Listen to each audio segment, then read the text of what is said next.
this is the fog of war. It's difficult to tell what's exactly going on. The Israeli claim about the fuel is that Hamas has plenty of fuel and is using it for its military purposes and not allowing it to go to civilian needs, and therefore it doesn't want to allow any more in.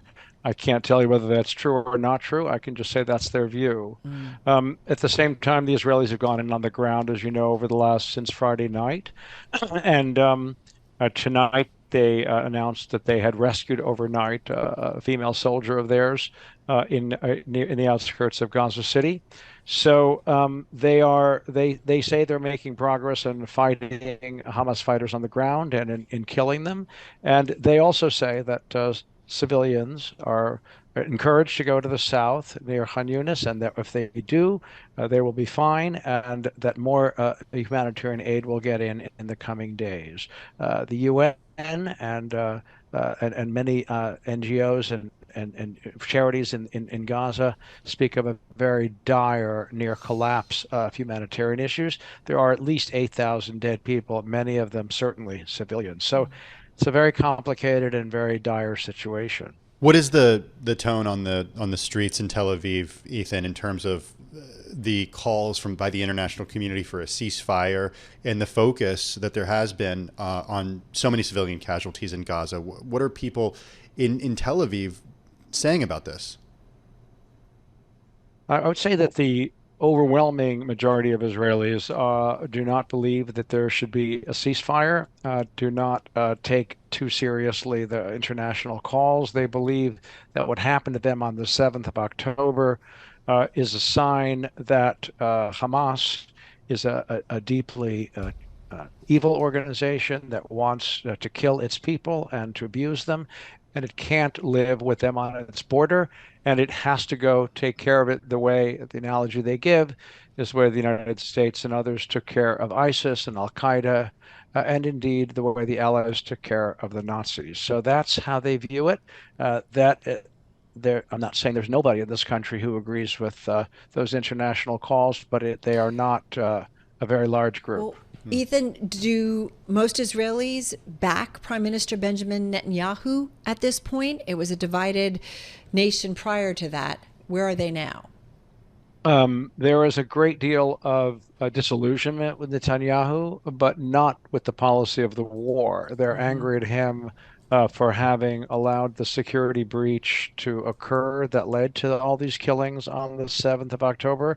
They are angry at him for staying in office after he was indicted, and for bringing into office with him some very, very extremist people and so forth. But as you know, Benny Gantz, an opposition leader, joined the government, and there is a general sense of unity in this country about the need to proceed with this war. So this war, and I think the concern is certainly by many there and also elsewhere around the world. There's Saudi Arabia had deadly clashes with Yemen's Iran-backed Houthi rebels. We're looking at stories about Syria, different borders. Is the expectation is that this expands into something much bigger? That is the fear, of course, here and everywhere. The attitude in Israel, at least at the moment, is that they can't live with this kind of threat, and if it does expand, they can handle the north, but they also basically believe that the way they've handled Gaza so far has not brought Hezbollah in except for small exchanges from the north, and if they're smart, they can keep it at that level, and of course. They believe and are grateful for the fact that the United States, two carrier fleets in the Mediterranean, are sending a message to Hezbollah and Iran as well.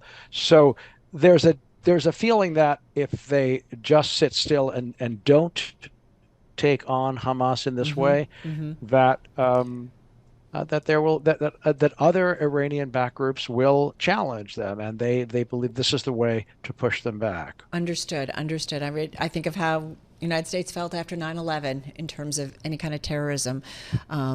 I want to ask you about a story, and I think what's great about Bloomberg is we look at things, all the different kind of moving parts, moving pieces. There's a nation that has spent more than a decade trying to position itself as the Middle East's indispensable go-between, criticized by its neighbors for housing Hamas leaders while maintaining channels to Israel. I'm reading from the story. The time has come to step up, and we're talking about Qatar.